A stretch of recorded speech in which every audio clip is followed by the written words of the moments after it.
Soal kerugian negara 300 triliun rupiah akibat korupsi di PT Timah kita bahas malam hari ini bersama pakar tindak pidana pencucian uang Universitas Jenderal Sudirman Purwokerto, Hipnu Nugroho. Selamat malam, Prof.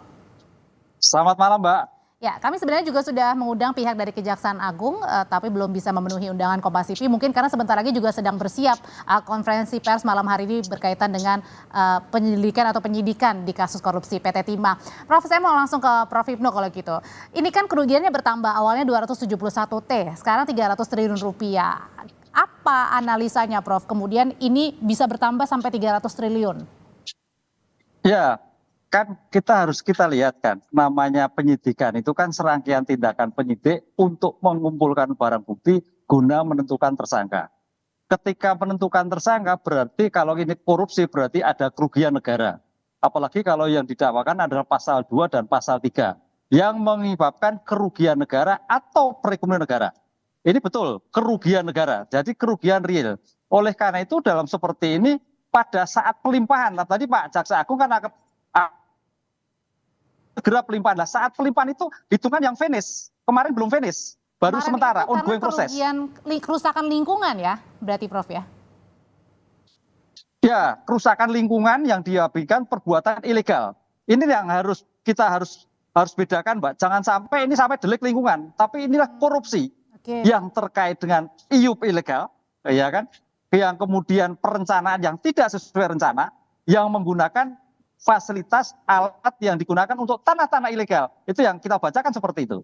Dan dari total 300 triliun rupiahnya ini masuk ke dalam TPPU atau nanti dihitung lagi kalau pendalaman di pidana pencucian uang ya?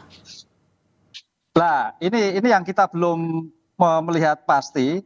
Sekarang kan kalau kita baca kemarin di media kan bukan lagi 20 tersangka, Pak, tapi sudah naik 22. Ya. Kan gitu kan, 22.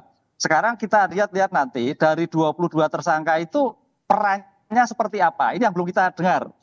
Nanti mudah-mudahan penyidik penuntut umum bisa melihat suatu bentuk kalau kita dakwaannya nanti itu di splitting 3-3 atau 5-5. Kan gitu, Mbak. Perannya seperti apa? Mana sebagai aktor, mana sebagai merupakan pelaku korupsi asli, mana sebagai yang menerima yang kemarin terkait dengan artis dan sebagainya. Apa yang terjadi? Itu belum. Ini baru kerugian yang terjadi yang dimungkinkan dari hitungan BPKP. Belum nanti aliran ini larinya kemana saja. Itu nanti timbul pada saat pembukaan di persidangan. Prof, ini kan kasus korupsi Timah ini kemudian bergulir terus, ada penetapan tersangka baru. Tapi kemudian belakangnya juga Jampitsus yang menyelidiki kasus korupsi Timah ini juga dikuntit begitu ya. Apa yang bisa dibaca, Prof? Artinya keberanian apa yang dibaca oleh Jampitsus? Artinya terus gas nih, tancap gas. Ya, ini suatu yang sangat kurang bagus, Mbak ya.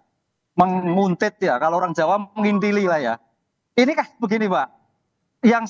Yang saya kurang menjadikan perhatian ini, menggunakan alat negara, menggunakan sarana negara, menguntit pejabat negara yang melakukan tindakan korupsi, meskipun yang kita belum tahu ya, Prof, ya, kenapa ini belum tahu. Ya?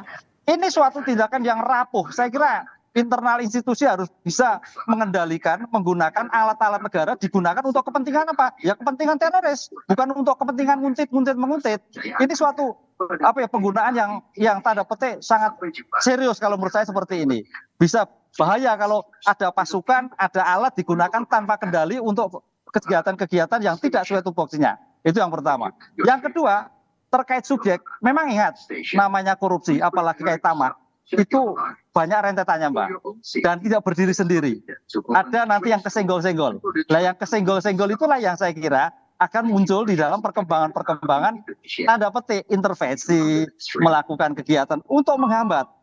Ini pasti terjadi, Mbak. Dan dalam pengungkapan perkara besar pasti muncul seperti itu. Namun tentunya kita dukung terus Kejaksaan Agung dalam mengungkap korupsi maupun tindak pidana pencucian uang dari dugaan korupsi PT Timah ini. Terima kasih Prof Hipnu, sehat selalu Prof.